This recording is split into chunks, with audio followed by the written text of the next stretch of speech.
Hello and welcome back to the Center for Critical and Cultural Theory. My name is Dr. Roger Green. This is another contextualized reading lecture for our Intro to Critical Theory class, and we're going to be turning now back to the 1940s, back to the Frankfurt School critics. We were just with Glenn Sean Coulthard, who's a contemporary indigenous um, thinker, and we were with Wendy Brown in the past two video lectures, and then we went to Walter Benjamin as well. So Benjamin took us back to almost the 1940s, and with his work of art in the age of mechanical reproduction.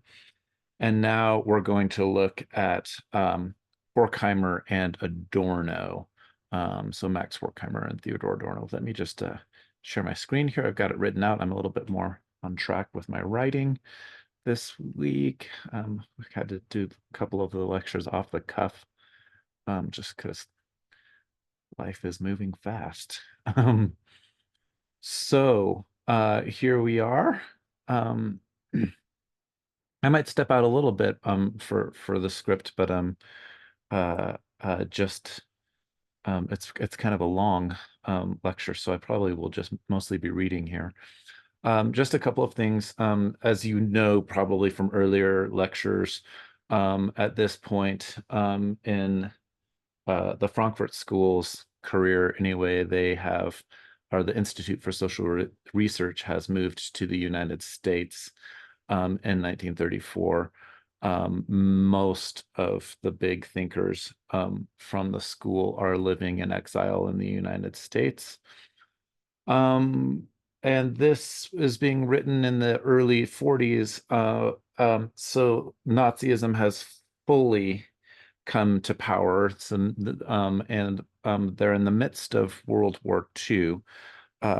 We know that most of the thinkers were Jewish and they're being discriminated against, and that's partly what has led them here. Just to be very clear about this, the United States was not particularly great about accepting Jewish people at all as refugees during this time period. So it is partly their prestige as academics and as scholars that allows them safe passage and harbor over here.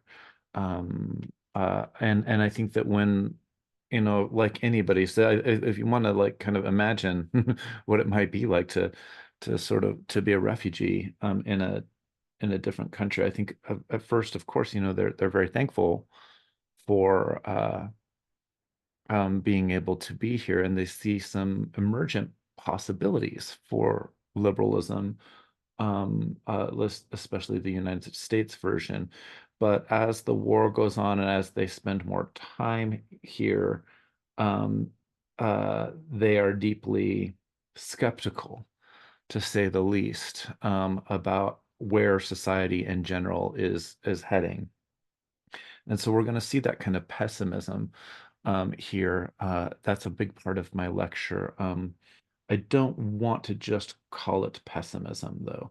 I think that it's pretty understandable that these thinkers would be wary and cautious, especially with what's been going on most recently for them. But they're also thinking quite a bit about anti-Jewish sentiment. And sometimes they tend to use the term anti-Semitism. And that's kind of a loaded term. It doesn't, it's not exactly, right? I've been trying in my writing to use just more anti-Jewish sentiments, since Semitic languages include Arabic, and so the idea of the Semitic, I think, is bigger. Of course, that's where the term Semitic comes from, is from it's a linguistic describer, but it also comes from a kind of wrong-headed historical notion of the Shemites, that they're branches of people from the Old Testament as well. It picks up steam in the late 19th century, and people some tend to use it conflatingly with anti-Jewish. But so you might when they're using that term, I've kept it for them, but I've been trying to be more specific about the ways that I qualify anti-Jewish sentiment.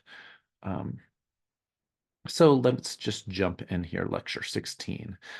Horkheimer and Adorno's The Culture Industry, Enlightenment as Mass Deception. This is a chapter from their book, Dialectic of Enlightenment. It's their most famous chapter, I think, from that book. In the early chapters, they are looking back to Homer. They're looking back to Kant. They're looking back to Marquis de Sade, for example, and they've been telling a history for the first few chapters of their book, from ancient Greece to the arrival of modernity and the present, and they've been trying to see the seeds of totalitarianism as embedded within Western cultural tradition, much like Levinas was seeing racism embedded in Western tradition. So I'll have more to say about that in the lecture. So if you remember, a few lectures ago, we covered Emmanuel Levinas's essay on the philosophy of Hitlerism. My point there was to highlight the thought of a highly original thinker and a contemporary of the Frankfurt School critics, although Levinas, of course, is not part of the Frankfurt School or the Institute for Social Research. Levinas's direct engagement with religiosity and in that piece, the Catholic Church's um, concordant with the Nazis, gave him an angle that may have made him seem archaic for some. Like, why is he even talking about religion? I think that a lot of people, a lot of my students today, a lot of my liberal students today, have that kind of cast back. They kind of put religiosity into a kind of previous time period. Um, uh, so I did want to include Levinas because of that religious aspect, as well. And we'll see as we get going here. So by far, the other critics that we've encountered worked within a highly secular society, though of course Carl Schmitt's lamentations for the lack of a strong sovereign in the liberal society reveal a kind of nostalgic Catholicism on his part. Secularization narratives, as we've seen throughout the course the past few months here, um, they are implicitly Euro-Christian. I use that term all lowercase, one word. I'm not talking about what people believe in or their faith. I'm talking about a social movement. But if we're talking about a set process of secularization, there's a sort of, it implies that there was a time when the church was in power, right? So it's a very Euro specific kind of way of framing history and framing modernity, right? So secularization narratives are implicitly Euro-Christian. They only make sense within a narrative of the breaking up of the Catholic Church during the Protestant Reformation, the religious wars that followed, and the eventual rise of the nation state. In the liberal narrative, secularization and modernity go hand in hand. Society became, as Max Weber described, disenchanted. More recently, in his long history of the period, A Secular Age, Charles Taylor characterized our modernism in terms of a buffered or porous self, living buffered as opposed to porous selves, living in a time when belief in God or a religion is just one among many other lifestyle choices. So that's what Taylor, who's also a Catholic thinker, Taylor characterizes kind of like the pre-modern self as being porous. But there's something about that happens with the arrival of modernity, the process of secularization, that disciplines us into being buffered, is his terminology there.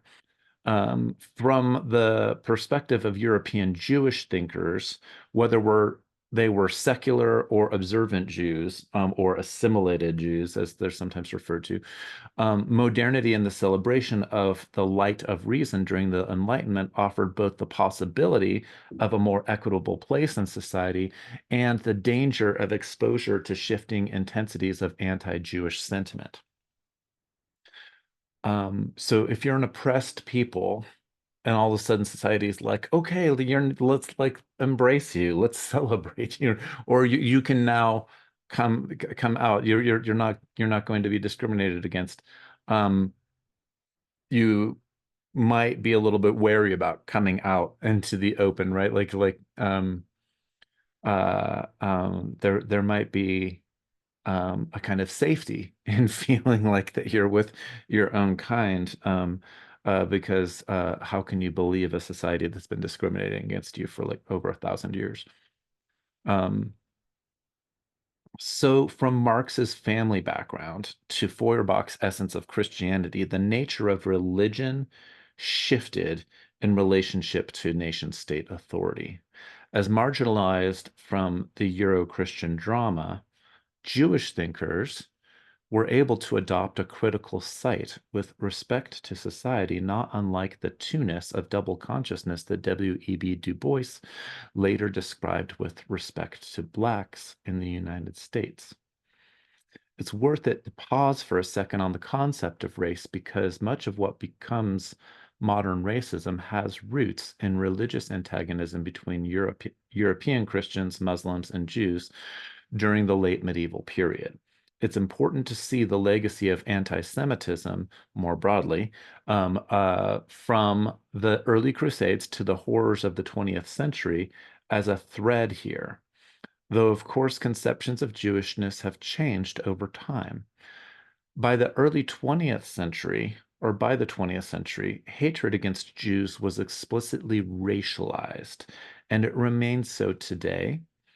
Um, those cases set precedents for how African and indigenous people would later become racialized. So the Jews are seen as non-Christians, or somehow the elder siblings, as sometimes they were referred to, as somehow backwards to Christians, as somehow not having gotten on with the good news of the New Testament, and also that kind of framing of them as older.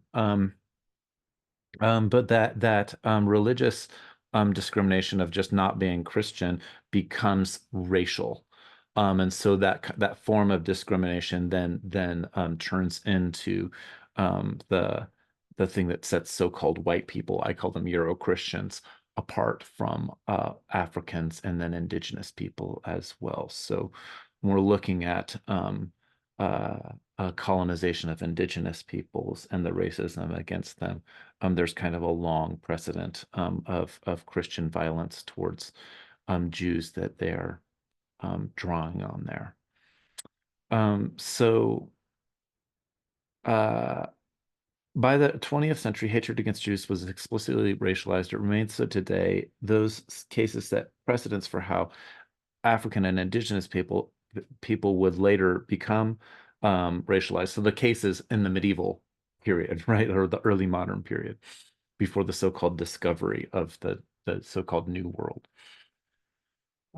Last February of 2023, the New York Times reported that anti-Semitic hate crimes in the United States are at the highest since the Anti-Defamation League began recording them in 1979. It's important then to notice from the outset that nationalized anti-Semitism, as we know it today, became based on notions of race and not religion. In blunt terms, Nazi persecution of Jews was based on race, but that racial othering has its roots in religious distinctions. Nazi racial antagonism towards Jews positioned them as, quote, unnatural in the sense that they were not tied to a particular land. The state of Israel, of course, didn't exist. Um, Within such rhetoric, Jews were seen as a threat to the notion of a Volk or a German people who were already threatened by the modernist and Enlightenment derived developments of France and England. Remember back to my very, very early lectures on German philosophy from this period. The Napoleonic Wars had created the sense that Germanic peoples were in danger of being wiped out or taken over by French imperialism. While a unified German empire came into existence in the early 1870s, there had already been more than half a century of reflection on what made Germanic peoples different than the Enlightenment influenced revolution to their west. Christian pietism was championed by the Romantic movement and especially embraced by philosophers such as Hegel over Kantian cosmopolitanism. Because Jews seemed to thrive in cosmopolitan contexts and urban centers that had formed throughout the Industrial Revolution, anti-Semitism embraced a, quote, traditionalist and anti-modern sensibility that aligned with grand theories about decline in Western civilization. That same kind of traditionalism is actually what goes to the Middle East and influences the groups like the Muslim Brotherhood, eventually later on Al Qaeda. So we can now see that there's a kind of school of thought, you might call it, called traditionalism.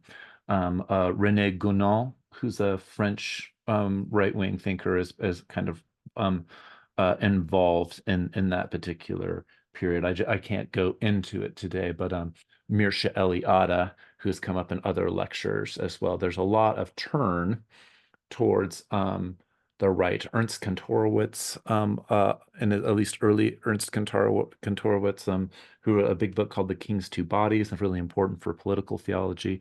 The people who are following what's called the Stefan George Circle, in Germany, and Schmidt is kind of like a lot like around they're all kind of in a similar milieu there for the 1920s as well. Um, so that traditionalism was a conservative response to um, uh, um, instrumental reason, scientism, modernity in general, and all of the things that both the folks on the right and the left that we've been talking about over the past several lectures have been sort of complaining about. So, Christian pietism was championed by the Romantic movement.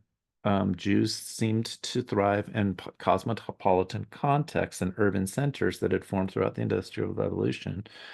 And so anti-Semites embraced a kind of traditionalist anti-modern sensibility.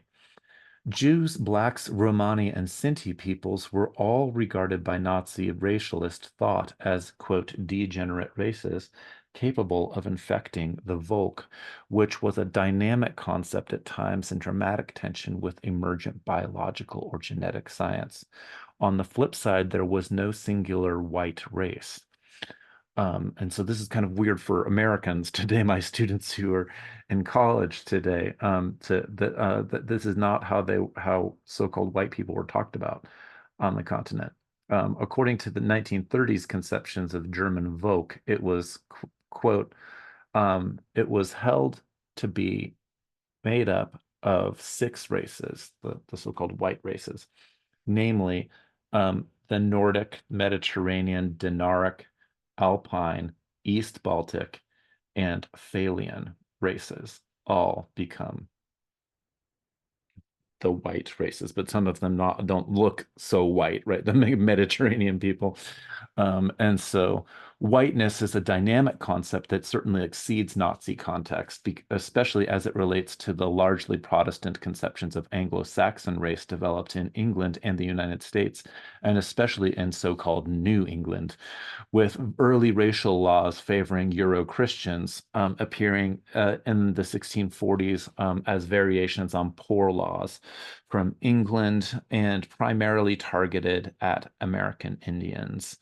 I have another book that I've just finished with my friend Tink Tinker that deals with that more explicitly.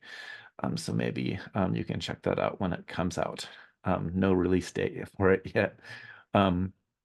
By the early 1700s, we can see in legal codes more explicit division in terms of color as opposed to Christianness. And I'm specifically thinking of Virginia law. That's where I did a lot of work on Virginia law, and then the New England Charter of King James as well, and then that sort of community up that becomes Boston and the Puritans and those kinds of folks as well.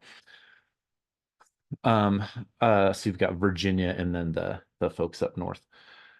Anti-Jewish sentiment in the US today, with attacks on synagogues, for example, reflect a more religious identification. So it's important that my students in the US remember that anti-Jewish sentiment was part of a discrimination on the basis religion in the pre-modern period that became racialized in the modern period, and that anti-Jewish discrimination that killed Levinas's family and drove the Frankfurt School critics to the US was racial discrimination. The two-ness that European Jews faced necessitated wariness about the claims made to the supremacy of reason by Enlightenment thinkers. Hannah Arendt's opening chapters in the origins of totalitarianism give a good account of that history. Leora Batnitsky's more recent book, How Judaism Became a Religion, is a good complement there, because it wouldn't be necessarily thought of even as a religion until very much more recently. So that's again, if you're saying that they were discriminated against on the basis of religion, that's partly true, but also the way that people thought about what religion was in the early modern period is really, really different than the way we think about it today. Levinas, Walter Benjamin, Max Horkheimer, and Theodor Adorno's skeptical considerations about art and the Enlightenment participated in a counter-narrative to self-congratulatory liberalism, bourgeois rationalists, as well as to right-wing philosophers who also turned toward traditionalist thought and literary and mythological studies, whether through the embrace of paganism with some of the Nazis, concordance with the Catholic Church with the Nazis. So there's Christian Nazis and pagan Nazis, or Schmidt's longing for his early modern Catholic notions of a sovereign decider. To be clear, Schmidt was not simply nostalgic. The dictator would be his medieval sovereign, and as Walter Benjamin critiqued, fascism would then become an aestheticized state religion. So Schmidt is not under no illusions, I think, about the world that he is living in, even though he's complaining that liberalism doesn't work because it doesn't have a strong sovereign. That's why he sees the fascist leader or the Führer as a return of sovereignty and of sorts. But of course, he's maybe a secularized kind of demigod type of figure. There's another recent book called Accidental Gods by Anna Della Subin, that talks about kind of dictator personalities and these men that mostly get deified for one reason or another. Um, when so and then as Benjamin said in his last in the last essay in the last lecture that I did, fascism is the aestheticization of politics, right? It becomes this pageantry, it becomes all about glory, and it feels like kind of like it has this kind of religiosity, and formal ceremony to it. Within Jewish thought, the critique of the European Enlightenment is occasionally referred to as endarkenment, due to an anti-Jewish and altogether incorrect historical view that the Jews did not make art. So thus, when Jewish artists of the late 19th and early 20th century, or really most of the 20th century, he dies in the 80s, like Marc Chagall when they produced modernist art, it was regarded by the Nazis as degenerate. And of course, they have the famous degenerate art exhibit where they're hanging up all the modern artists, many of them Jews, and putting them on display for how so-called degenerate Jews infect culture, right? With their really, really cool art. um, as one more as one more quick example for a historically oppressed community, having the light of the public gaze on you is not necessarily a good thing because it potentially advertises your vulnerabilities and makes you susceptible to harm. This is why in France, for example, after World War II, France it became stopped keeping track of what people's faith were, because when the state kept track of somebody who was Jewish, then there were official lists, and then when the Nazis came in, they could just look at those lists, and then they could go and find Jewish people easier. Uh, um, so that's a different way. It's just like a different sensibility. I think that if you talk to French people, as opposed to like Americans who tend to be very open about not only their own faith, but just like we see open expressions of faith in our culture on a really regular basis. Um, it's not oftentimes something that people keep really, really private unless they personally decide to keep it private. Um, so Horkheimer and Adorno point out in the dialectic of enlightenment that the anti-intellectualism um, uh, unable or unwilling to engage with Jewish skepticism concerning civilization, art, and the Enlightenment is really just a mask for anti-Semitism, and more specifically anti-Jewish sentiment, and its refusal to acknowledge the annihilating and totalizing aspects of Enlightenment. So, of course, the same anti-Jewish sentiment lurks behind frequent right-wing American claims that Christians here are somehow being, quote, persecuted by various others supporting liberal agendas. It also lurks behind the hostility of many people to the very project of critical theory itself, and the claims that critical theory brought in a kind of nihilism to the university system in the post-war United States, infecting it with left-wing and anti-patriotic thought. Also code for the Jewish intellectuals are coming in and infecting the university with their communism and their so there are other sort of surface labels that might be masking just like run-of-the-mill anti-Semitism or anti-Jewishness.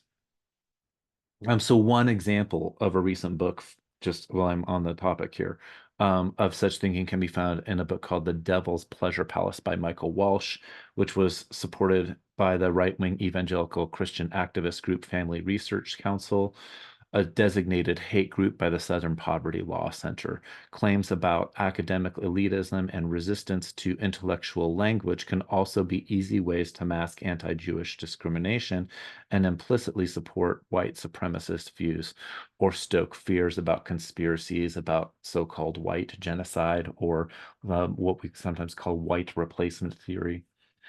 Um, so I want to like I wanted to open this lecture just by thinking about race and thinking about how racism and anti-Jewish sentiment um, is really part of the same package, right?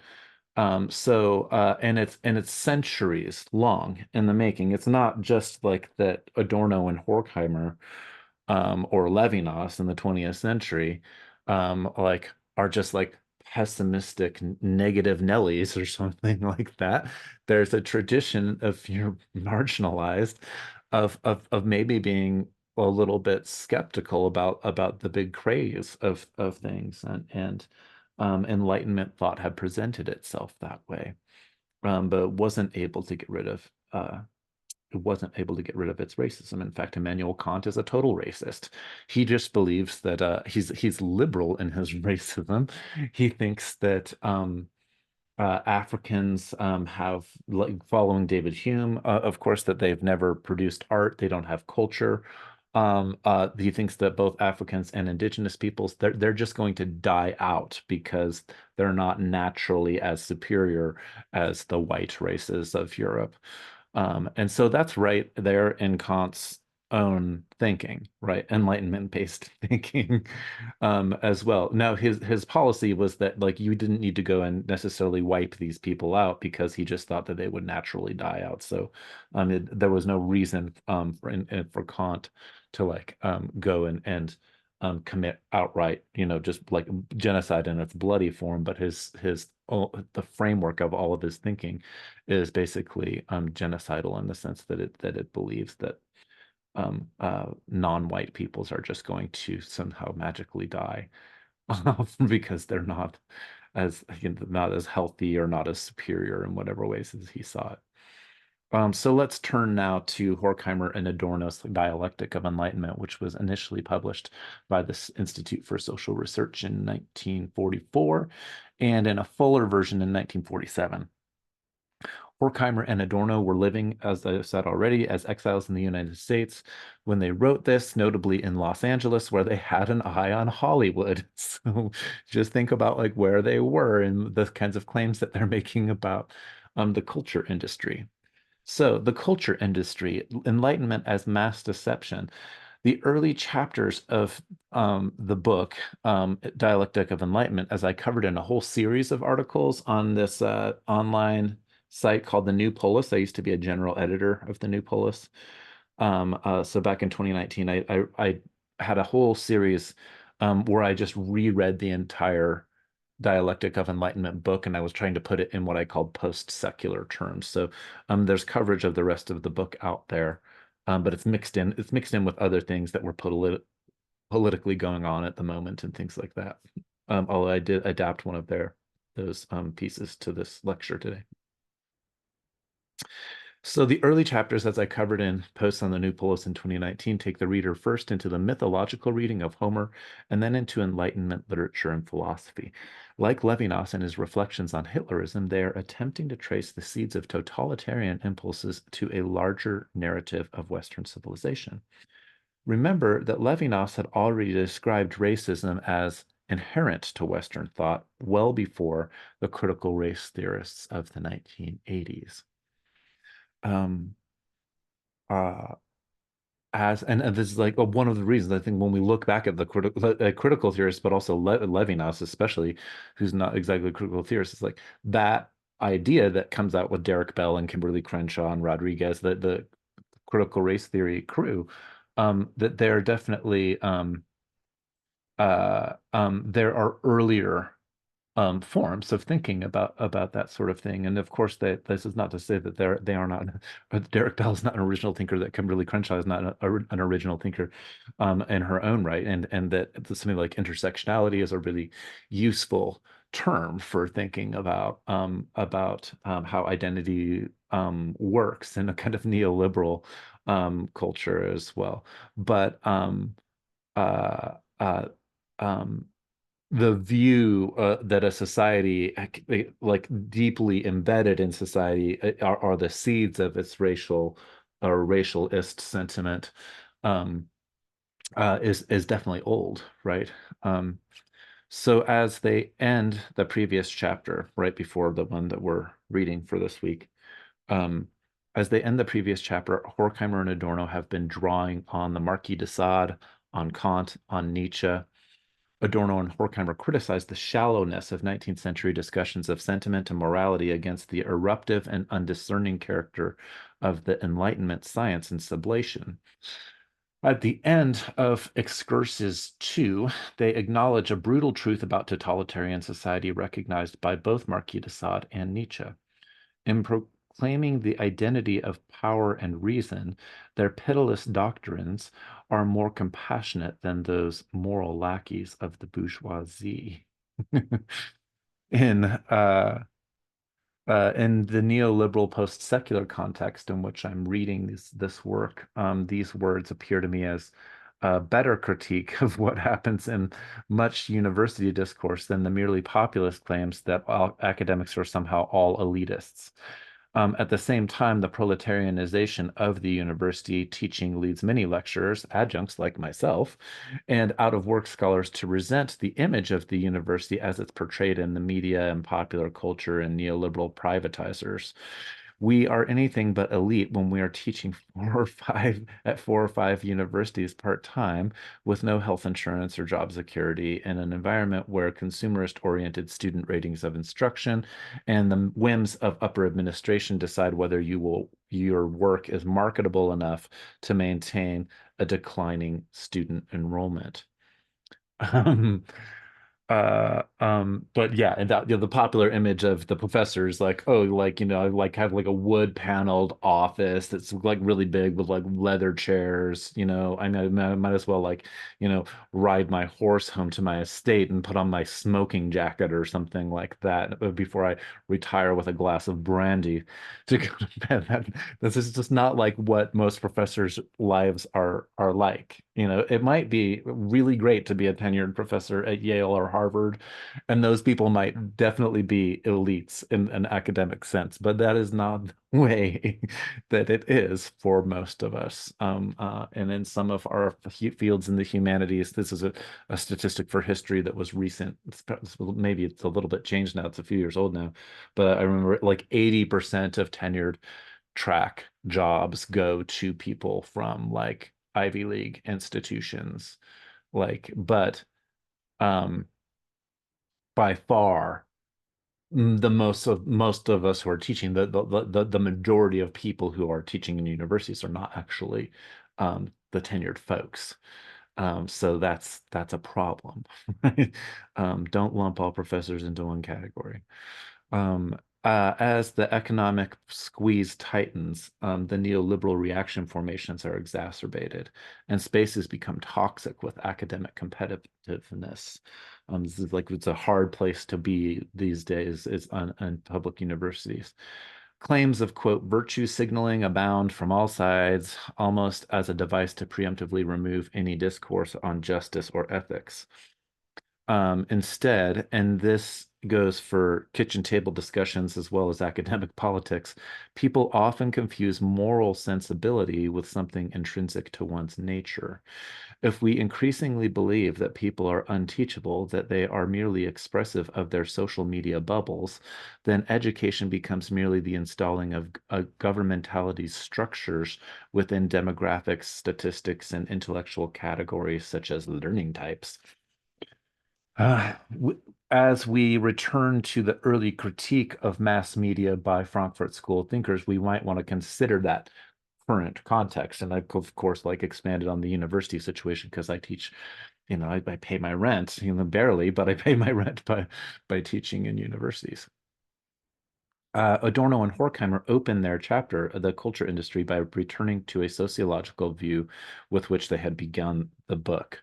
The sociological view, they say, this is a quote, the sociological view that the loss of support from objective religion and the disintegration of the last pre-capitalist residues, in conjunction with the technical and social differentiation and specialization, have given rise to cultural chaos, is refuted by daily experience.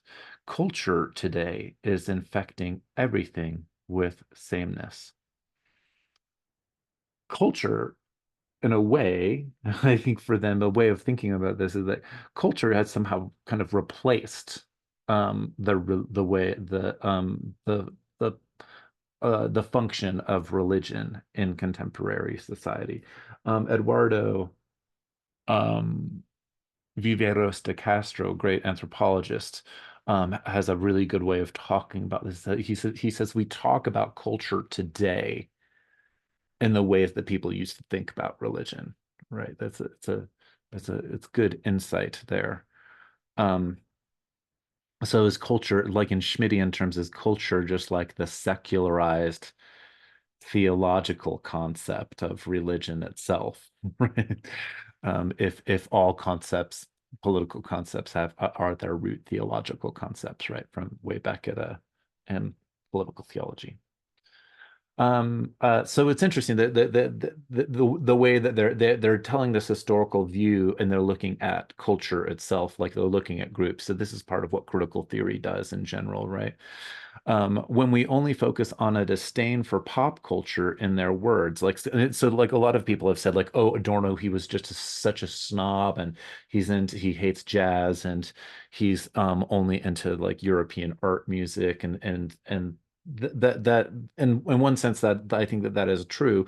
And we take popular culture very seriously today in academia. But if we only want to write off Adorno and Horkheimer because they're somehow snobs, then I think we're missing the the broader point of what they're trying to make in this book. So here's what they argue. They say that films and radio no longer need to present themselves as art. The truth that they are nothing but business is used as an ideology to legitimize the trash they intentionally produce. They call themselves industries, and the published figures for their directors' incomes quell any doubts about the special necessity of their finished products. So I'm less concerned with the snobbery of their critique of popular culture than I am with how strikingly similar this kind of claim is to what we read these days about neoliberalism, right? So think back to the Wendy Brown lectures from last week. Um, a few lectures ago, we looked at Wendy Brown's account of neoliberalism as an example of contemporary critical theory. I'm not going to retrace that here, but I'm going to point to just another example just to bring more voices into my class. Let's look at David Harvey's definition for a brief history of neoliberalism. And Harvey is an open Marxian thinker today. He has this his podcast is called the Anti-Capitalism podcast, I think is what it's called. So you can hear him talk. But he had a famous early book on neoliberalism from around 2000. I want to say is when this came out. Neoliberalism, according to Harvey, is the first instance in it is in the first instance a theory political of political practices. Sorry. Um, Political economic practices that human well-being can best be advanced by liberating entrepreneurial freedoms and skills within an institutional framework characterized by strong private property rights, free markets, and fair trade. The role of the state is to create and preserve an institutional framework appropriate to such practices.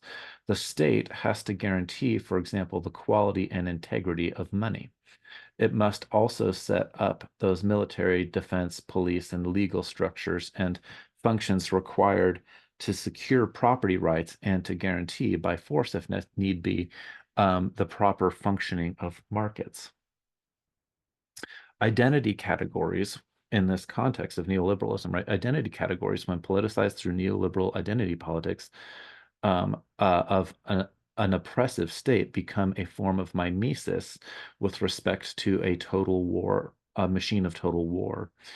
Efforts to include historically marginalized voices become competitions for limited funding in universities. Academic precision with respect to issues of social justice risks replacing, under neoliberal rationality, the effort to be more inclusive, which is, I think, is like a good thing to try and be more inclusive.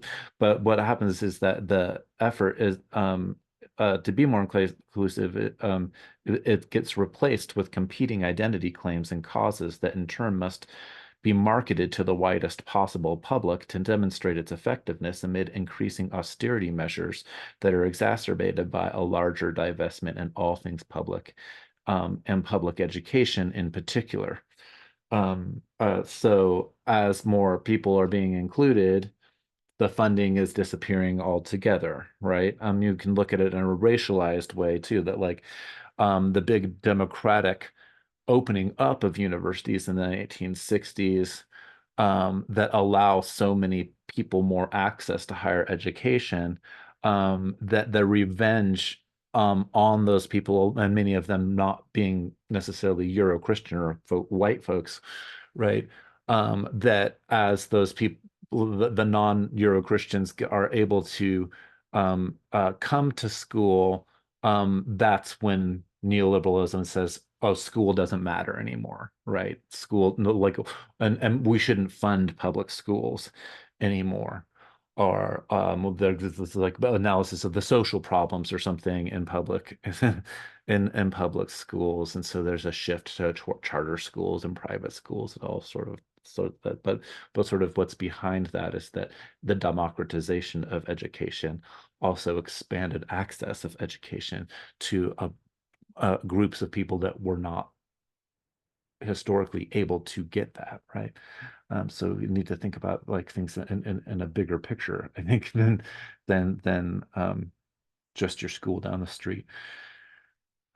So culture in this instance, like human capital or identity, become categories, or culture becomes a category um, for economic capture. Um, and we can then cultures then compete against other cultures as well, right? Under neoliberal rationality.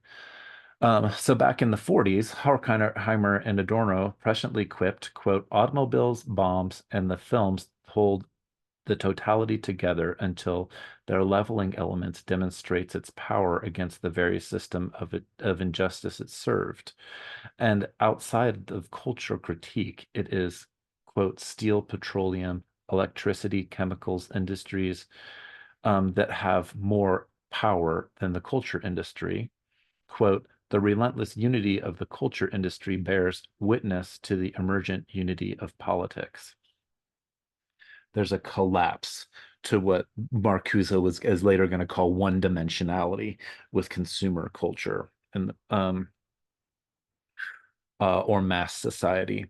Wendy Brown, in her piece, went so far as to call this neoliberal depoliticization in the sense that it reduces democratic engagement to voting once every 4 years and the peaceful transition of power.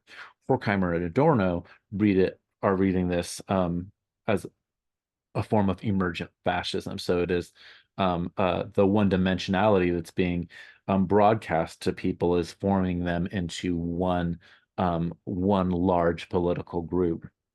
Um, Again, we want to compare the following claim by Adorno and Horkheimer to what Wendy Brown is going to call neoliberalism. So this is Horkheimer and Adorno. According to Kantian schematism, a secret mechanism within the psyche performs immediate data to fish them into the system of pure reason. The secret has now been revealed, although the operations of the mechanism appear to be planned by those who supply the data, the culture industry, the planning is in fact imposed on the industry by the inertia of a society irrational despite all its rationalization. And this calamitous tendency in passing through the agencies of business takes on the shrewd intentionality particular to them. This, of course, is, of course, the critique of instrumental reason we've been seeing for several weeks now. Um, uh, it's not simply Marx who expressed the critique against bourgeois rationalism. It's Enkan's thinking about reason. Some academic colleagues of mine are rightly suspicious that what we call neoliberalism as a term itself enacts the procedure of erasure inherent to liberalism itself, that like just by tacking on neo, right? That what they'll say is like all of these aspects that we're complaining about with neoliberalism are just extensions of that they were already in the idea of liberalism to begin with. And if we're only like critiquing the neoliberalism part, then we're not doing the deep work that needs to be done to unpack the inequities of liberalism itself. Um, Other thinkers, such as Noam Chomsky, who's leftist, and Maurizio Lazzarato, also left-leaning guy, have maintained a distinction between classical liberalism and neoliberalism, largely expressed by a shift from the gold standard to finance capital in the 1970s. A more current way of putting this is to see colonialism and liberalism as two prongs of the same fork. And I'm just going to reach to this book because I can't remember the author's name, but as an example, um, I'm halfway through it. Onar Ulis Ince, INCE. I don't know if that's how you say his name. Has a really nice book on John Locke, but that's mostly John Locke, colonial capitalism and the dilemmas of liberalism here. And this is something I think that he does really well at unpacking from looking at like 17th century philosophers. The idea that liberalism doesn't even get off the ground without colonialism. Marx, of course, had called this a prior um, uh, um, his term. I'll think of it just prior accumulation of capital or primitive accumulation, it's sometimes referred to, of capital, that there needed to be a process during the kind of early bourgeois period of amounting enough wealth that will then become funding what capitalism is to begin with. Glenn Coulthard, in his book, Red Skin, White Masks, critiques Marx's prior accumulation theory and says that when we actually look at indigenous peoples today, we can't say that there was a time period of prior accumulation that stopped, like the way that Marx had it, because indigenous people continue to be colonized today. So they are still living under the same process that's been going on for multiple centuries, and it's just obscured. So it's just we're just living, especially indigenous folks are just living in a constant state of extraction from capitalism itself. So that's another more recent way of putting it. Although I think a lot of people who are like um, committed liberals, they tend to not, they tend to ignore the kind of colonialist elements of liberalism by focusing on equal rights or something like that. So uh, we saw that Glenn Coulthard's anti-colonial and indigenous perspective saw the problem remaining in Hegel as well. So it's in like a lot of these thinkers are saying if we really read Kant closely, we can see these things, these problems at work. If you're like this guy and we're reading John Locke, yeah, we can see it, like the labor theory of capital and like these like really, or sorry, the labor theory of property for John Locke, like the extractive thinking is there from the beginning, and it's tied to colonialism. Coulthard, in the piece that we read last week, was seeing some of the problems showing up in Hegel's thought.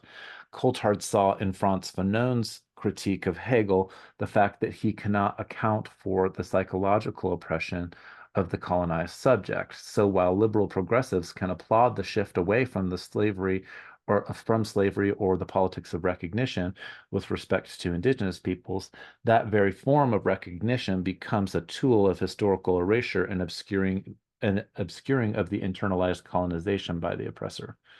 Michel Foucault is going to call this governmentality in a few weeks when we look at some of his work.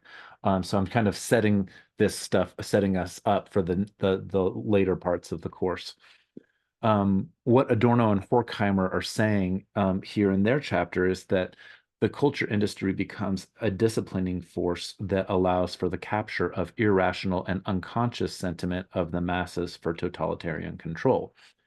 This goes well beyond just saying like, oh, it's all propaganda or something like it's deeper than that. So it shapes the very fabric of our subjectivity and contributes to the phenomenon that when we claim we are acting for the sake of freedom, the very notion of freedom has already been captured by a neoliberal economy as a sign of our willing acceptance to masters of capitalist monopolies. Um, the compelling aspect to me in 2024 about Horkheimer and Adorno's thinking here arises in the increasingly totalitarian outcomes of their insights, including an outcome in which the language of freedom has become inverted into forms of oppression that appear as self-willed. And again, I think that that's kind of Wendy Brown did a nice job last week in her piece of talking about how uh, the notion of freedom in neoliberal rationality is really, really abstract and kind of it's not like it's not attached to the earlier forms of freedom that might have existed in early liberalism.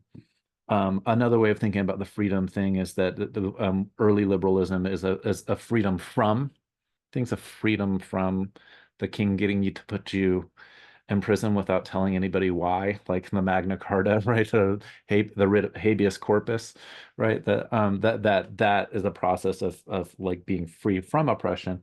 But over time, rights-based culture turns into freedom to have something, the right to clean air, the right to healthcare, the right to clean water, and things like that. The right to education, the right to citizenship. A lot of the rights that show up in the UN's Universal Declaration of Human Rights are positive rights and not negative rights or negative freedoms. And that I think for especially folks on the right, that a big part of their sense of freedom is I just get to do whatever I want whenever I want. Like at least in its not in the forms that are not particularly well thought out. That's not to say that all conservatives are not are haven't there aren't smart and conservatives that are worth thinking about. It's just not the way that it shows up when on the back of somebody's truck that's like a "don't tread on me" kind of thing. I live in Colorado and I live in the mountains, and there are places you do not want to end up alone, especially if you end up on what somebody else perceives as their land or their property, right? They will shoot at you. Um, uh, so the compelling aspect to me in 2024 is that we have seen in these overt cries to freedom, right? That happen in mass cultures. I'm thinking of like MAGA Trump folks, right? And that kind of freedom of flags, and it looks like this kind of like pageantry at the rallies. But it's a very abstract notion of freedom that is being said as it's bringing um, the forces that are completely anti liberal and anti-democratic into power. So there's nothing radically new in saying this, but it perhaps makes us hear the insights in a different frequency by looking back at this text from the 40s. Coming back to their chapter, Horkheimer and Adorno then figure the transition through elitist and Eurocentric sounding language. They lament the jazzing up of Beethoven through a kind of naturalness of style of non-culture.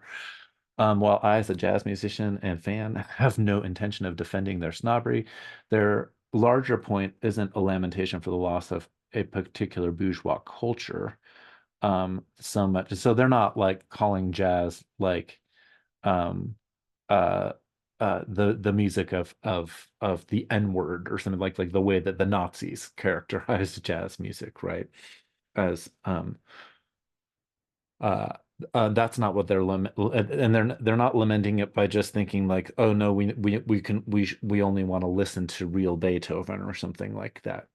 Um, uh, their larger point isn't a lamentation for the loss of a particular bourgeois culture so much as it is a lamentation of the technical rationality that makes no distinctions whatsoever. They lament the implicit rigidity of emergent idioms. And this is a long quote from them. Up to Schoenberg and Picasso, great artists have been mistrustful of style, which at decisive points has guided them less than the logic of subject matter. What expressionists and Dadaists attacked in their polemics, the untruth of style as such, triumphs today in the vocal jargon of the crooner, the adept grace of the film star, and even the mastery of the photographic shot of a farm laborer's hovel. In every work of art, style is a promise. And being absorbed through style into the dominant form of universality, into the current musical, pictorial, or verbal idiom, what is expressed seeks to be reconciled with the idea of the true universal. And that's that Enlightenment totalizing gaze that they've been critiquing. So here they are echoing Kandinsky's ideas, Vasily Kandinsky, the painter, of castrated art from his famous essay concerning the spiritual in art. Horkheimer and Adorno point to the loss of a conflict engagement, or a loss of conflicted engagement with tradition and the arrival of a surrogate identity in the works of art. It is political because, quote, the culture industry, the most inflexible style of all, thus proves to be the goal, the goal of the very liberalism which is criticized for its lack of style. Yet this lack of style only points to idioms based on mimicry that become controlled by the few, and therefore the culture industry merely expresses the capitalist elitism inherent in liberalism. It's like I have some friends who like, you know, um, in a tongue-in-cheek way, like love the Fast and Furious movies, right? Or they play drinking games with like things in the Fast and Furious movies. But that is definitely kind of a mimicry, like series franchise, right? Like one film after another, the endless sequels. Um, uh, I do wonder, and because of my interest in jazz music and especially avant-garde jazz music, which I wrote my master's thesis on that and weirdly Levinas. But what I wonder what they would, say about that kind of music if they were really to dig into it and think about it, because it does it takes away the kind of mimicry. There are no contrafacts. We're not just playing over standards or something like that anymore. So I can see kind of what they're saying about like the Tin Pan Alley pop culture, where you're just churning out like 32 bar pop songs with an AABA kind of section, or you're just endlessly reformatting George Gershwin's "I Got Rhythm Changes" or something like that. I can see that there's something that looks like kind of like it's just like a mechanism that's churning out the music that way in terms of the industry. But yeah, avant-garde jazz of the 60s, not particularly, not really pop music. Um, For Adorno and Horkheimer, the tyranny of style over content in US popular culture enacts a depoliticization of aesthetics that um, sets up the population for totalitarian rule and market-oriented categories.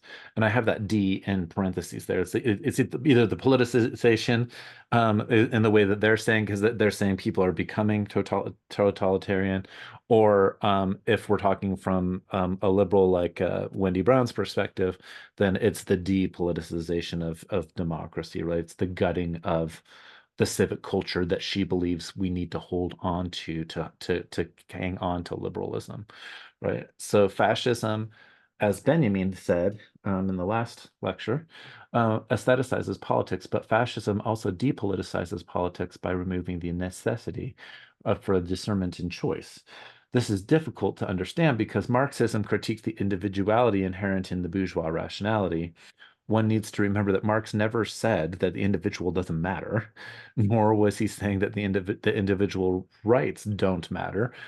He was simply saying that with respect to his view of history, informed by Hegel, that the next stage of philosophy must give an account of this at the social level.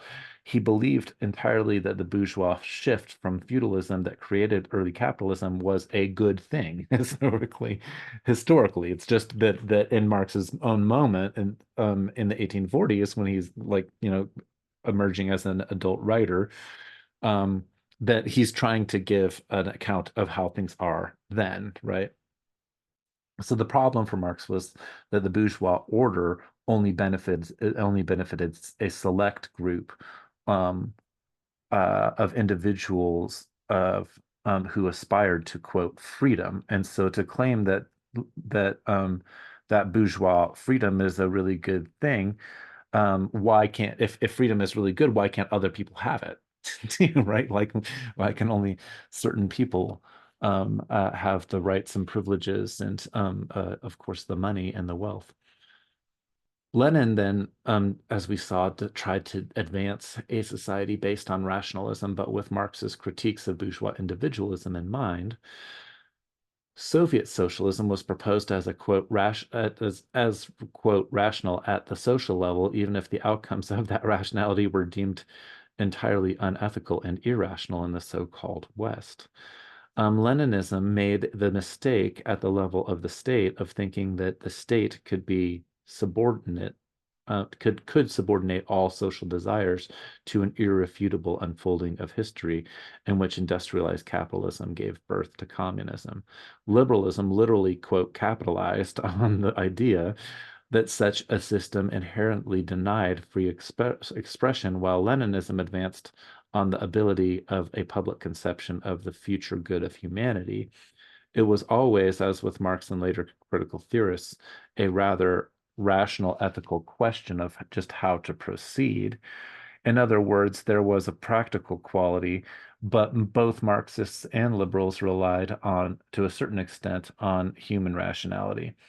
The liberals, to be sure, contextualized human rationality as a kind of self-evident unfolding of history based on Enlightenment principles.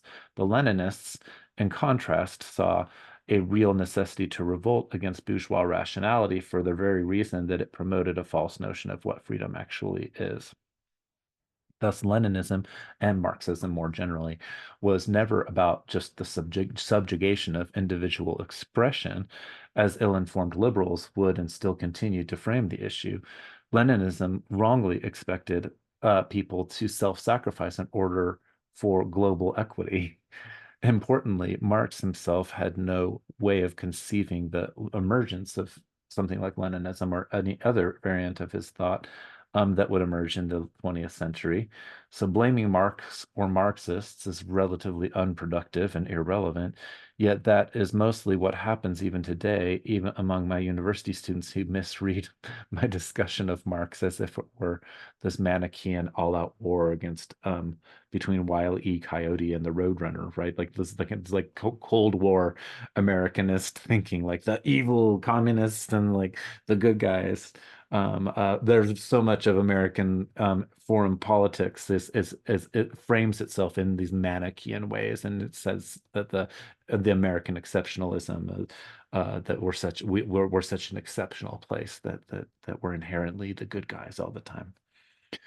In an intro to critical theory course, we are not interested in a student's confirmation bias. um, uh, we are, on the other hand, so like a student who comes to class and is just like, like using the class to test to say like, if the professor agrees with me, then I'm smart, right? So it's really about just showing how smart I am and confirming my own ideas instead of like learning and growing and thinking the things that we think that maybe we should be doing when we're becoming educated. Um, so that in intro to critical theory class, at least, we're interested in what has been left out of general public discourse. One element, as I've been emphasizing in my lectures, is the place of the irrational. That this is one of the things that critical theory and the critical theorists of the 1940s are trying to do. It's another one a thing that makes the critical theorists not able to just be packaged as leftist or Marxist or something like that. They might have, some of them might have those political tendencies, but what they're doing is quite different than what Marx himself was doing by trying to account for culture and by trying to account for irrationality. So fascism sought to sidestep the problems raised by modern liberalism by reverting to traditionalist notions of blood and soil in order to further situate a more original claim to land, and more original is in quotes there, right? Because this is completely fabricated. A more original claim to land without ever questioning the entirely Euro-Christian process of converting that land into property. And this is something that we of course see in the United States, and especially like the again, I'm going to call out the MAGA Trumpers who are like, oh, we're being invaded by all of these people at the southern border. Like and they always use that term invasion. It's like as if you were not like a colonizer who's squatting on indigenous land, right, to begin with. Like the assumption that like and we haven't been here that long, right? Even if your family has like goes back to revolutionary times, it's not that long in terms of human history when we compare it to how long some of the indigenous cultures that we live among have been around, right? Like thousands and thousands of years. Mayans, like more than 8,000 years worth, like we're seeing, uh, the forms of what become their writing, and the stories that are in Popol Vuh, like 8,000 years ago, right? So have some humility when you're talking about who's invading what in terms of um, global migration of human bodies. Um, So fascism sought to channel anxiety and rage in a kind of catharsis that would become productive. Fascism is, in that sense, an emotional embrace of irrationality that opposes the classic philosophical obligation to the community. Whether it be in Aristotle's move from the individual's virtue ethics or Plato's more totalitarian submission to the one's social order in the Republic, um, or for the Aristotle there, I was thinking about his Nicomachean ethics, right? That's where the virtue ethics comes from. And he is reacting to the question of what justice is, and he's taking a different tack than Plato is in the Republic. And Plato in the Republic, of course, when he's defining justice, he starts by describing what a balanced and just society would be, and then he works his way towards the individual, right? So they're just taking on the question from two different angles there. Um, but fascism, I say, in this sense of emotional embrace of irrationality, is in this sense an emotional embrace of irrationality that opposes classical philosophical obligation to the community. Aristotle and sets up the Nicomachean ethics to then be an introduction to his politics, right? You have to like do the virtue ethics before you're getting the question of what the politics is the good life, and it's completely it is not something that is just like abstract freedom at all, right? It has to do with social commitments to people. In Greek philosophy, justice is always conceived as a three-part hierarchical balance based on a rational ordering that situates reason, or capital R reason, or in Freudian terms like the superego, above indignation, or ego in Freudian terms, which is in turn above base desire, or id, or libido in Freudian terms, or needs. So Greek society it holds up reason, right? But it's not the same thing as Enlightenment reason. Um, so if we're thinking about all like the longer critique of Western civilization, which is what they're doing in this book, that's what's leading me back to talking about the Greeks here a little bit.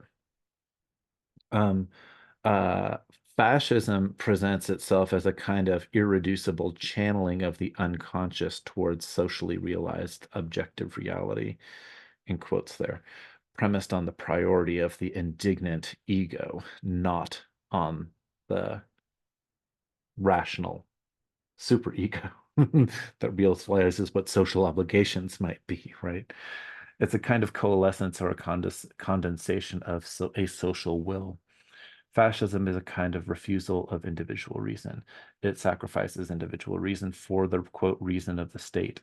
In contrast, critical theorists presented a kind of great refusal that would potentially hold irrationality at bay, a politics of pause that demands intellectual rigor, consciousness of the present, and an alertness to nuanced possibilities for change. Fascism is premised on a kind of willful misrecognition to achieve its goal by any means necessary. It promotes its immediate desires as achievable in terms of the public, which by embracing of its goals sidesteps any recorded process of what constitutes its legitimacy. Fascism is the state of exception, as Carl Schmitt, in Carl Schmitt's terms, and the sovereign is the dictator, who is a dictator, is the miracle worker in Schmitt's terms, right? So if we remember, he says that the idea of the exception in legal thought replaces the idea of miracle in theology. If you remember back to that book that we read it's almost a month ago now. So Horkheimer and Adorno, in contrast to someone like Schmitt, are assessing not just one dictator, Hitler or Mussolini. Rather, they are at this point in their careers trying to see how the conditions of advanced capitalism create the possibility for such characters as a Hitler, as a Mussolini, as a Stalin, even, right? Um, uh, Critical theory analyzes at the then uh, analyzes at the level of culture, but in the turn toward culture, which Marx had not yet analyzed, one possibility becomes a psychological assessment. If, in psychoanalytic terms, the unconscious is where freedom resides, neoliberalism attempts to manifest all of the unconscious in the name of freedom.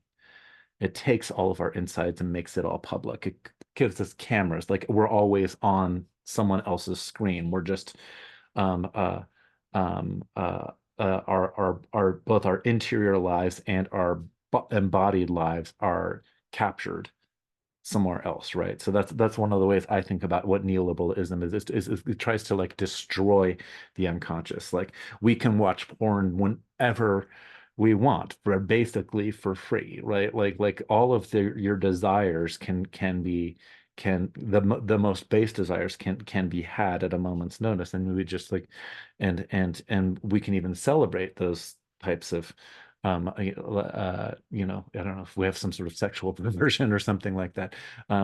We can go to the sex club down the street and exercise that kind of stuff. Um, and maybe it's being filmed.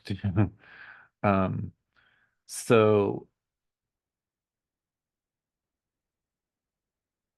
fascism, sorry, if in psychoanalytic terms the unconscious is where freedom resides, neoliberalism attempts to manifest all of the unconscious in the name of freedom. It is like fascism, a destruction of all things public on the one hand, but it's coupled with the simultaneous erasure of private and interior life.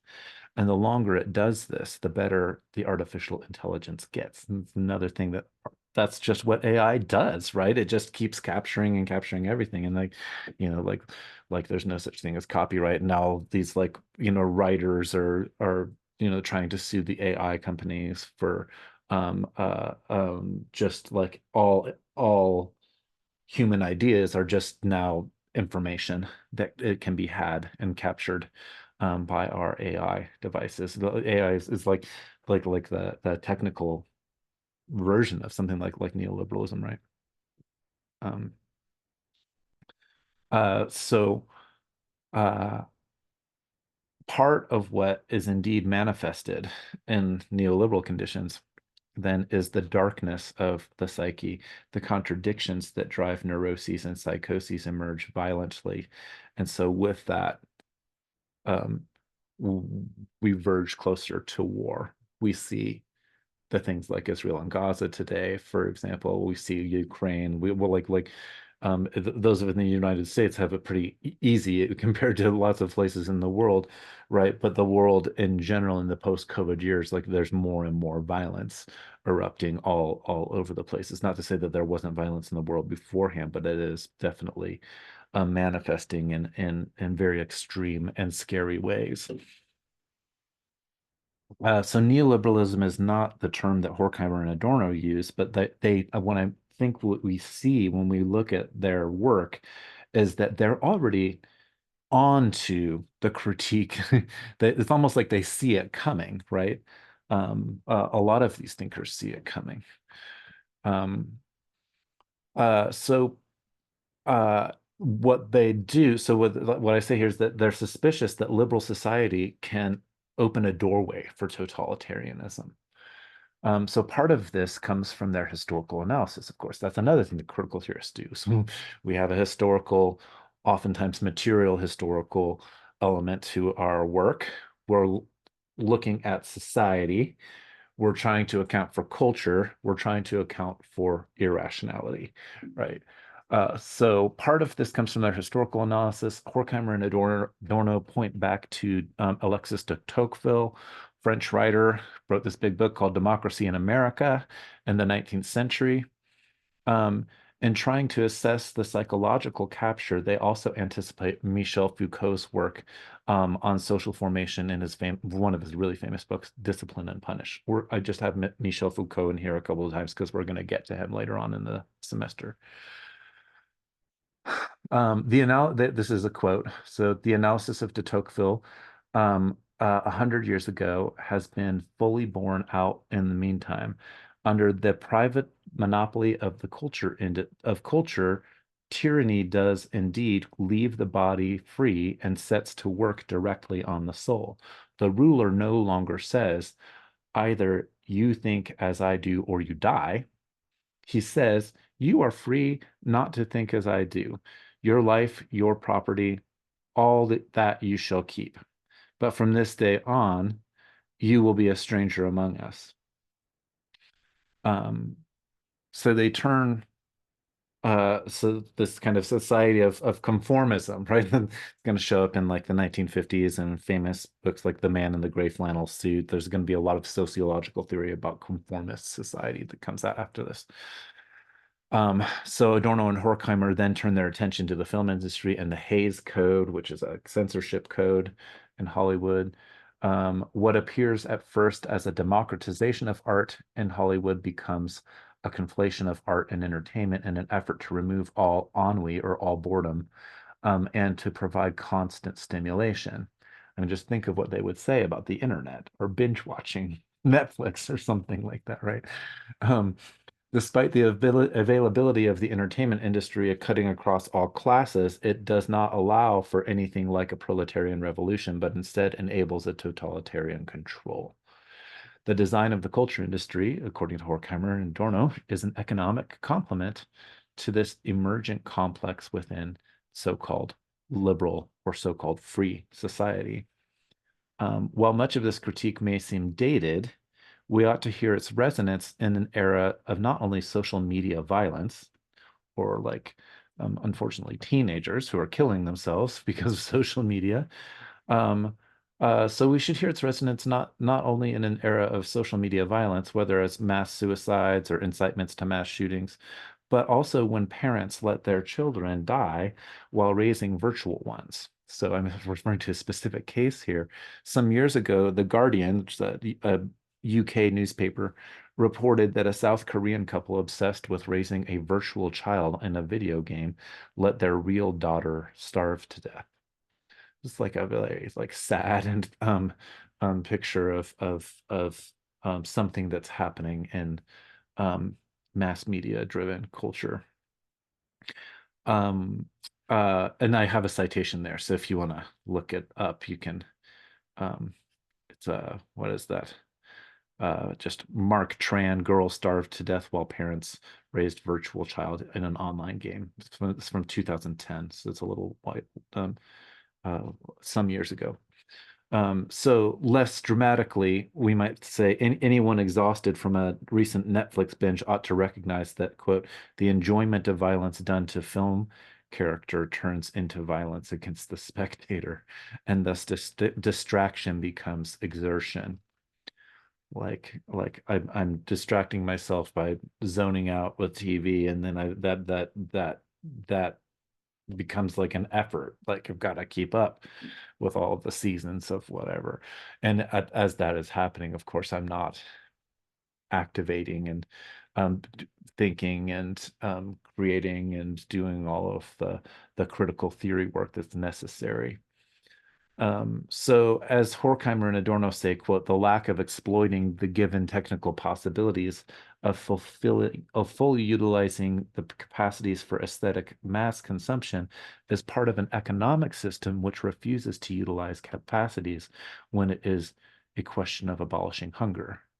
So we can do all of this like stuff, like we can make so much money with Hollywood, but we can't like feed and house people, right?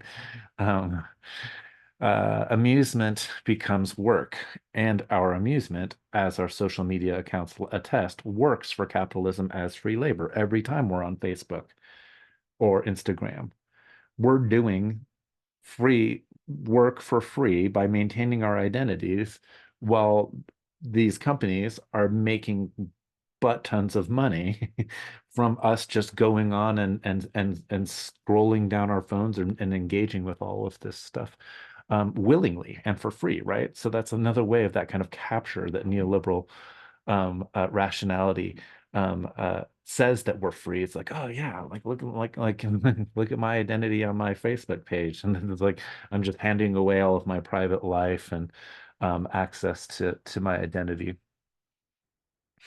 The long quote here, the fusion of culture and entertainment is brought about today not only by the debasement of culture, but by the compulsory intellectualization of amusement.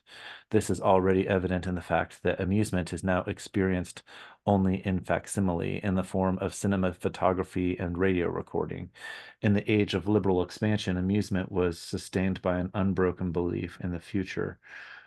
Things would stay the same, yet got better.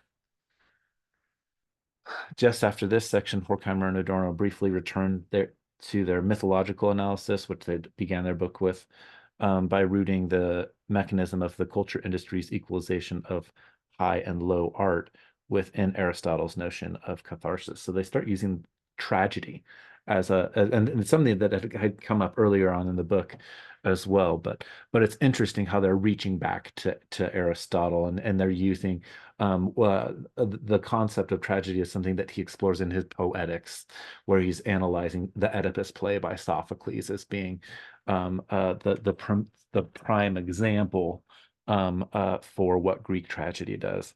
And so catharsis, of course, is like what we gain from seeing the play, right? He's arguing against Plato's Book 10 of the Republic there, which says that we can't have art in the society, in our society, unless it's somehow directly benefiting the society. So, like Aristotle is saying, that what tragedy does is it gives us purging through catharsis, right? But what Adorno and Horkheimer are saying at this point in their book is they're using the idea of tragedy and showing how through modernity the notion of tragedy itself becomes secularized. This is really kind of a unique thing, and that I don't hear other people sort of talking about this when they're recapping the Frankfurt School guys. But I think it's a pretty interesting thought move that they make there. So they say, quote, in this sense, entertainment is purging the effects of, in the manner once attributed by Aristotle to tragedy, and now by Mortimer Adler to film.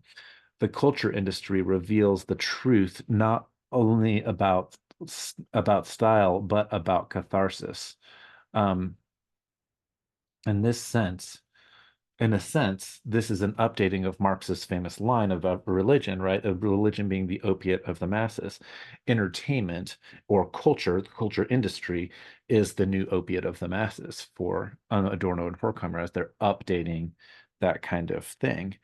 Uh, um, in Horkheimer and Adorno, the culture industry ritualizes a repetition compulsion. We should be critical here of the surface level sentiments of many dogmatic liberals with respect to social justice concerns, so discussed among Democratic Party candidates. As they write, um, on one matter, however, this hollow ideology is utterly serious. Everyone is provided for. No one must be hungry or cold. Anyone failing to comply goes to a concentration camp. The joke from Hitler's Germany might well shine out as a maxim among all the portals of the culture industry. With naive shrewdness, it anticipates the situation characteristic of the latest society, that it knows how to identify its true supporters. Formal freedom is guaranteed for everyone. Formal freedom, is not real freedom, right? Just like and so yes, again, and I do kind of call out some of the Democratic Party candidates. I was thinking, I think that's left over from when this piece was on the new polis, and I've updated some of the thinking, but of course that was that was before the 2020 election, right?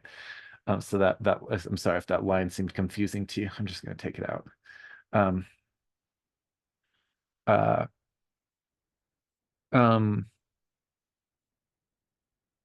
yeah, Horkheimer and Adorno presciently see this as the coming of the camp to the broader liberal society that hypocritically imagines itself as liberating. Um, uh, um, and so again, you know, what they're worried about is I mean, like there is Hitler and there's the war going on in Germany as they write this, but what they're really worried about is how like mass society in general, how fascism can infiltrate even liberal society, right? Again, that liberalism, there's something about it that it can open its door to fascism. And why are they thinking that? It's like, well, because they're coming from that Weimar Germany context where they had a liberal democracy and it did open the door for Hitler. It did literally open the door. The German politicians, were thought that they could, who were liberal centrists, were worried about too many communists being elected, and so they embrace this far right guy, Hitler, and then Hitler gets more and more seats and eventually guts the whole Reichstag, right? And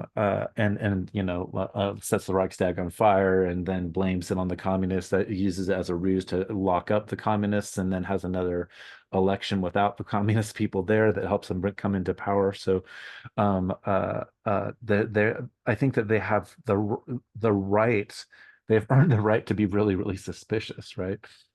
Under liberalism, they say the poor were regarded as lazy. Today, they are automatically suspect. Anyone who is not provided for outside the concentration camp belongs inside it, or at any rate in the hell of the most demeaning labor in the slums. The culture industry, however, reflects society's positive and negative provision for those it administers as direct human solidarity in the world of honest folk. They then return to their analysis, that theme of literary notion of tragedy, which Aristotle described, of course, as cathartic. They say tragedy has become secularized. Quote, tragedy is leveled down to the threat to destroy anyone who does not conform, whereas its paradoxical meaning once lay in the hopeless resistance to mythological threat. Tragic fate becomes the punishment into which bourgeois aesthetics has always longed to transform it. The morality of mass culture has come down to it from yesterday's children's books.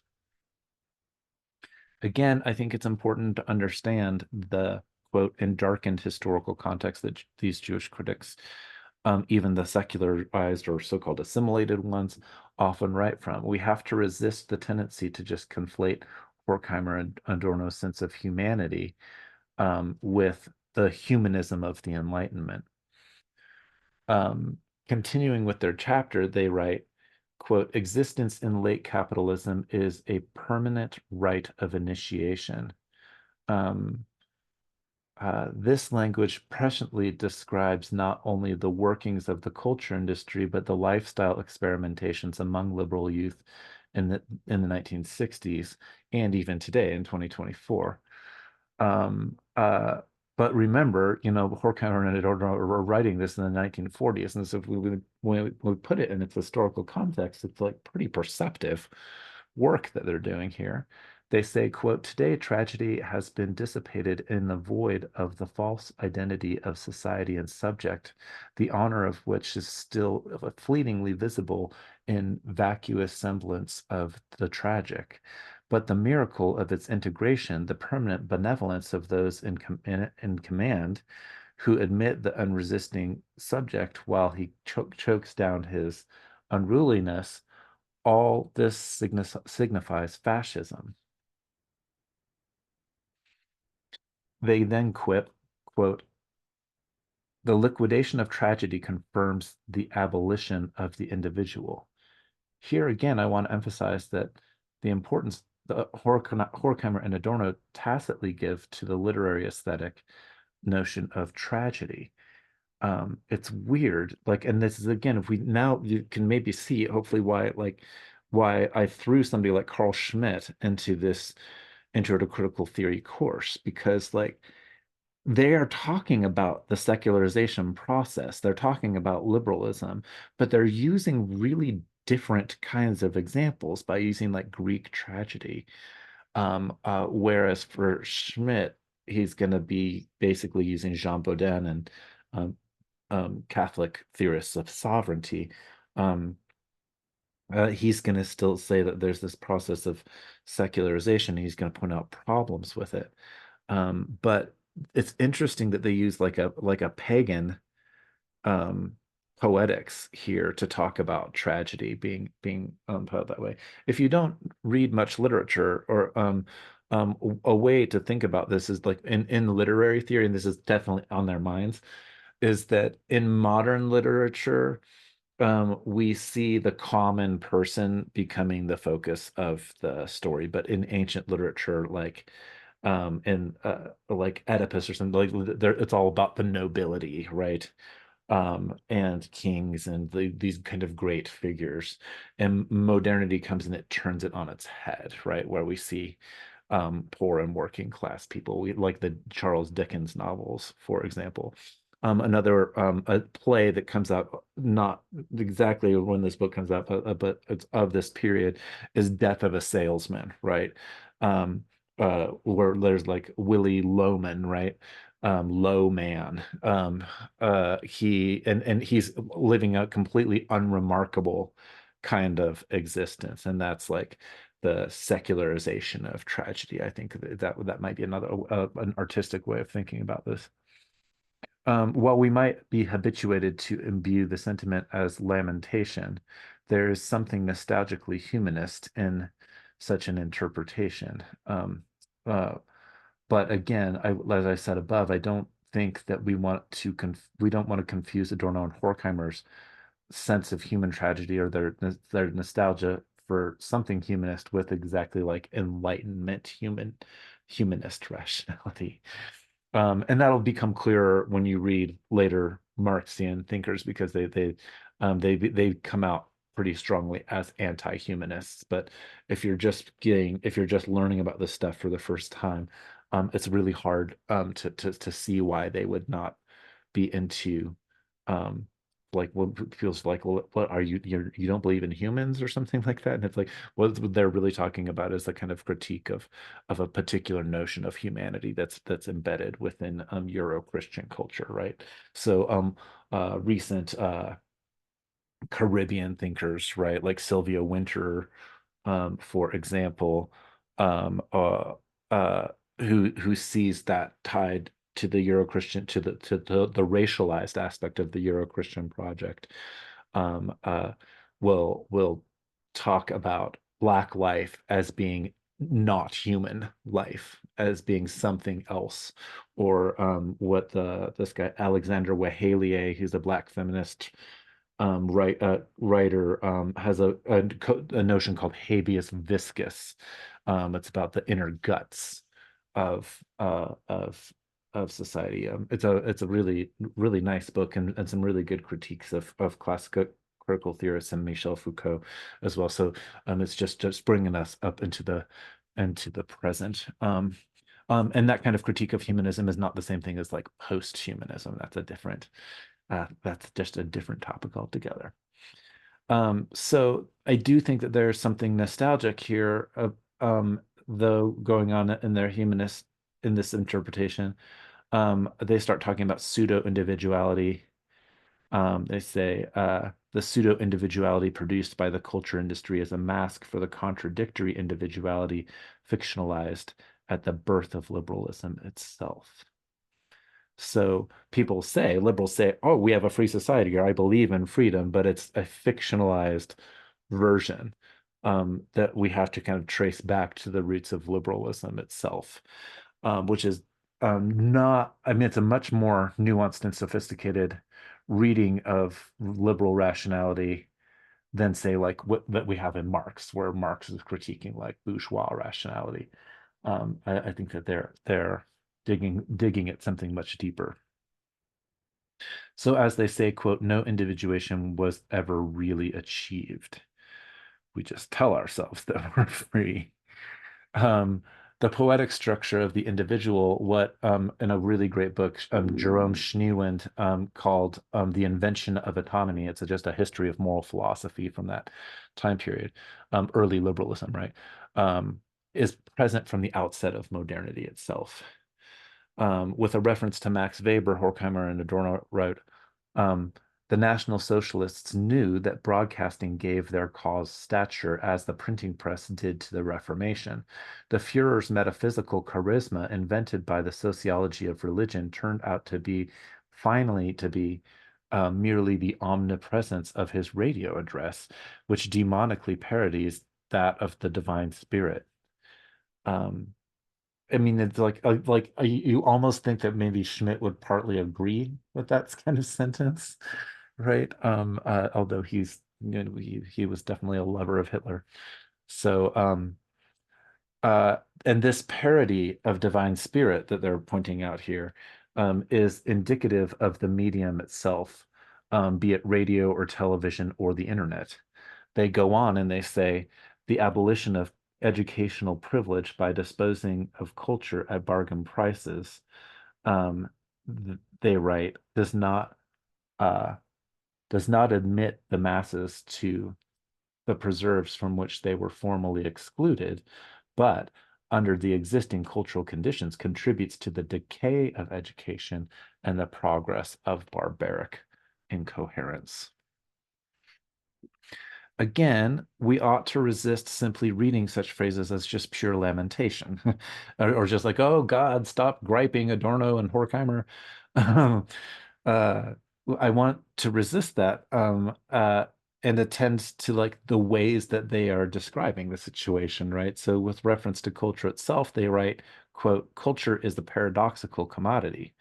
It is so completely subject to the law of exchange that it can no longer be used. For this reason, it merges with advertisement. The more meaningless the latter appears under the monopoly, the more omnipresent culture becomes. Advertising under Goebbels realizes art for art's sake, which is a movement in the late 19th century uh, that Benjamin talked about, right, in the work of art, which they're associating that kind of movement in art as like with the emergence of 20th century totalitarianism. It's interesting. So the mass secularizing of art has its corresponding linguistic moves. So again, when they're talking about the secularization of art, they're not talking about like, oh, like the art of the kind of neoclassical of like paintings from the 1700s or 1800s is better. That was great, or that was high art. Now this everything else is just trash. That's not exactly what they're saying here. Um, but they're saying that as everything becomes like subject to the market itself and advertising, the stuff that Andy Warhol just like embraces, right? With his pop art, that's what makes it Andy Warhol so brilliant as an artist. But uh they see this kind of as a mass secularizing, and like there's one thing that Warhol is able to do is he's able to like capture a kind of bit of that aura that Benjamin was critiquing in his work of art in the age of mechanical reproduction.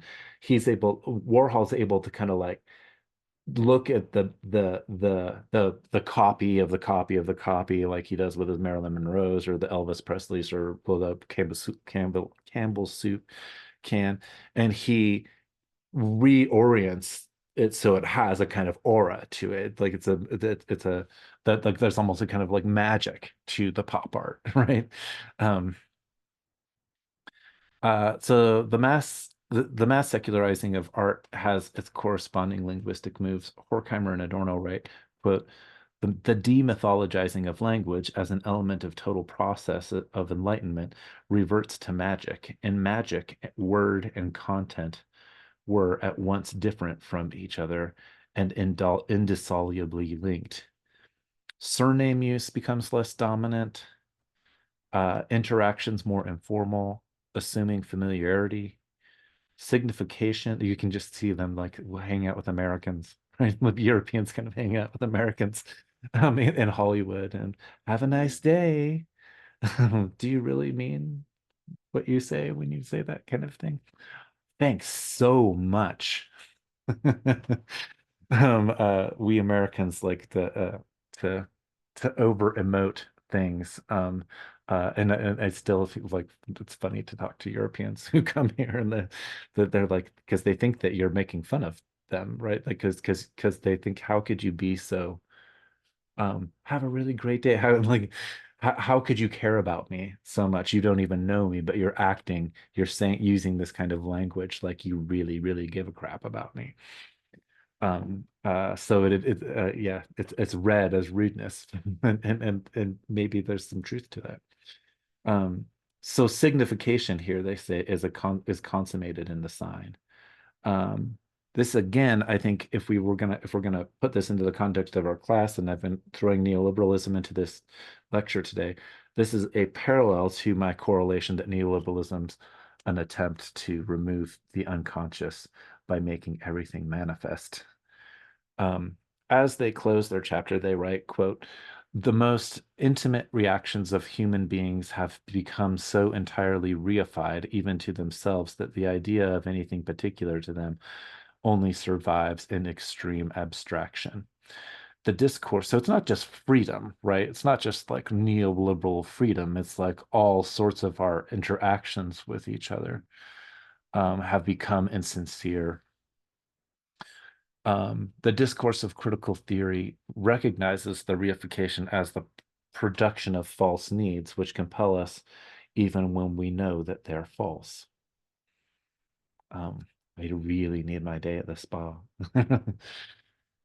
As Horkheimer and Adorno turn to their next chapter, Elements of Anti-Semitism, Limits of Enlightenment, they note two formations of anti-Semitism.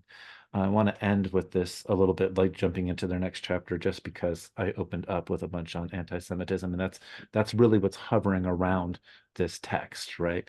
Um, uh, they note two forms of anti-Semitism. The first is the anti-race constructed by National Socialism, while the other is the minority religious faith established by liberalism. Both constructions, they claim, are true and false at the same time. Regarding the first construction, it's important again to be aware, as David Moshman points out in his an essay called "Conceptions of Genocide and Perceptions of History." It's in a really good book called "Historiography of Genocide." Um, uh, Moshman just notes that there's a consensus among historians of genocide that Nazi Germany targeted Jews as a race and not as a religious group. I already said that earlier, but it just bears worth repeating, especially in the United States. Um, Regarding the second form of anti-Semitism, Horkheimer and Adorno write, quote, "But by assuming the unity of humanity to have already been realized in principle, the liberal thesis serves as an apology for the existing order.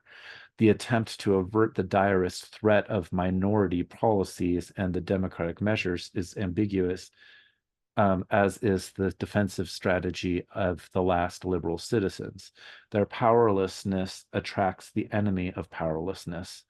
The mode of life and the mode of life and appearance of the Jews compromise the existing universal by deficient adaptation." So again, this is part of if Enlightenment rationality was trying to find universal reason and was holding up capital R reason in this kind of quasi-religious form, it was the reason of the Euro-Christians, right?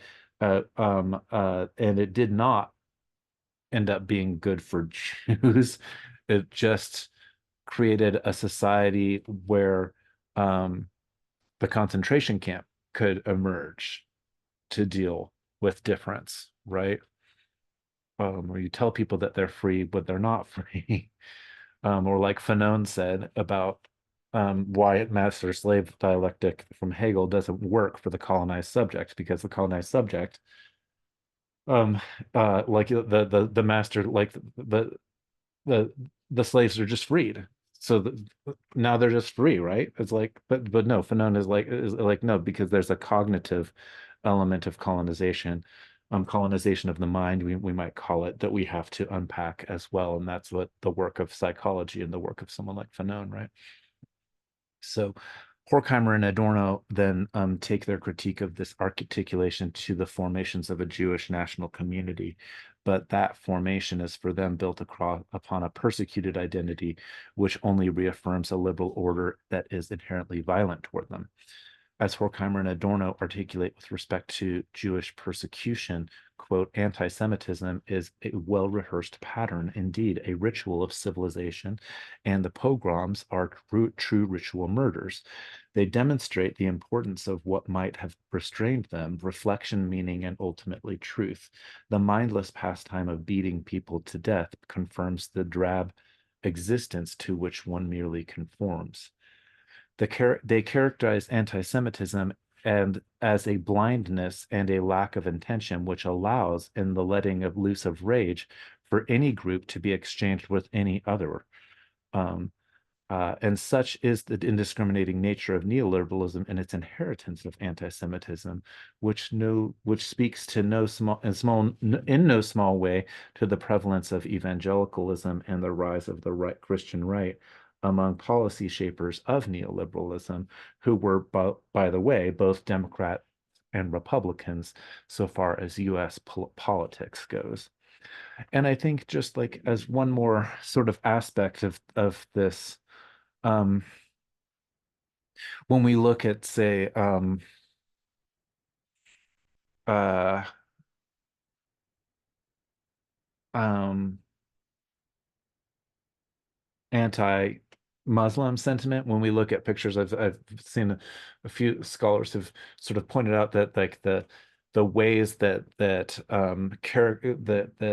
Muslims are characterized draw on the same sort of stereotypes that used to be used for Jews, right? So it's just like that's what I mean about like just mapping one form of discrimination onto another particular kind of group, but it's basically like the same form of the same form beneath um, of persecution. So yeah, the I think that now we've seen that there's in the Frankfurt School of the 1940s, there's the shift to culture and mass culture, and what's at stake for them is not just complaining about Hollywood, but what they are really talking about is like living exposed lives, right, as refugees.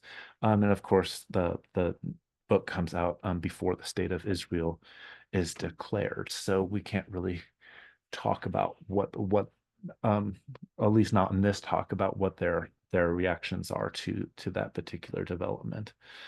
Um, so I'm going to end there. It's been a long lecture. I hope you have a good night, evening, morning, whenever, wherever you are. We'll catch up with you in another lecture. Thanks for paying attention and listening or watching, and support us on Patreon if you have the means and you're able to. Okay.